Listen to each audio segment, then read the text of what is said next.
ये रहा जी अब्दुल रहमान के पास। अब्दुल रहमान जी हाथ लगा दे ओए चौधरी। गरीब कार ये बोल रहा है। ये अब्दुल रहमान ने पकड़ा है जी, ये इसके मोहल्ले में आके ना बाकी तोतियों को रगड़ता था। बहुत हरामी था। जुबैरी आ गई, जुबैरी आ गई। यस जुबैरी बेबी, ये तो ना जुबैरी बोल कर अब एक कान को लगा ले। ये था जी, ये मोहल्ले में इसने पकड़ा है चोर। ये जो दूसरी तोतियाँ आती थी उनको ना ये बहन चोद आगे चोद के निकल जाता था। ये पकड़ लिया इन्होंने।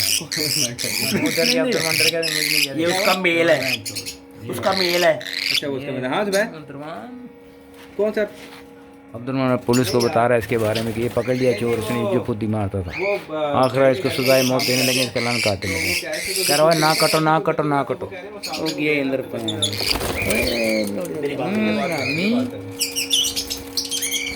अस्सलाम वालेकुम। देख रहे हैं तो सारे ओए चोरी। मैंने कहा अगर बता कर आते हैं ना कि भाई नहीं आना है।